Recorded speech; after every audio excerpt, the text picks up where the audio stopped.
Netanyahu vows crackdown. I'm Tyrone Bowman. This is Tyrone Bowman Tonight.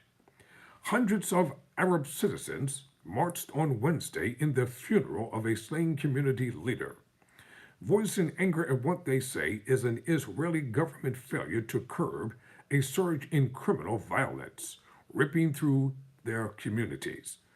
Mourners waved black flags and wore black t-shirts with a photo of, I'm going to spell his name out because I don't want to mess it up, Abdelrahman, Kushra, the 55-year-old municipal director of Tyre in central Israel and father of 5 who they dubbed, quote, the martyr of reform, close quote. His murder remains unsolved.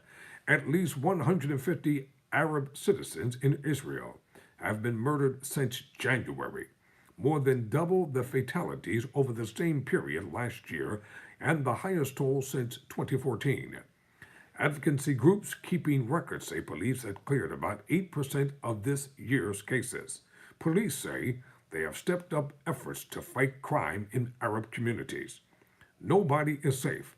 Our children are not safe. The feeling that dominates our communities is a lack of safety. Lawmaker Iman Hatib Yassin of the Islamic United Arab List told Reuters.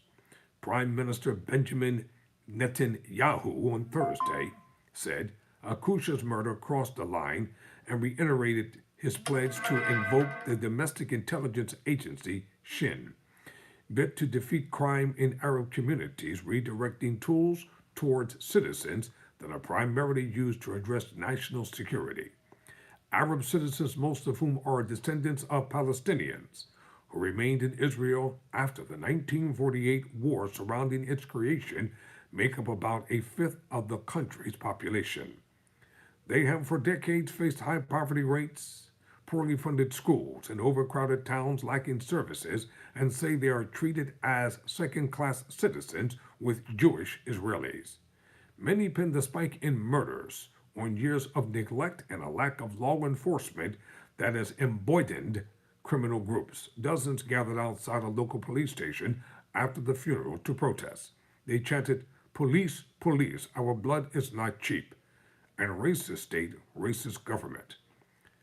Netanyahu on Tuesday said all citizens must feel secure and vowed to curb organized crime in Arab society, just as, he said, has been done in Jewish society.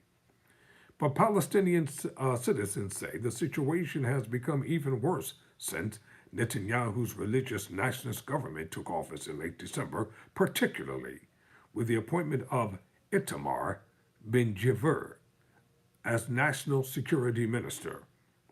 Ben-Gvir, whose ministry oversees the police, has past convictions of support for terrorism and anti-Arab incitement.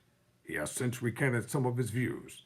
At an August 17 press conference, Ben-Gvir said, fighting crime is high on his agenda, and there has been a marked increase in police activity, including the seizure of weapons and funds. I'm Tyrone Bowman.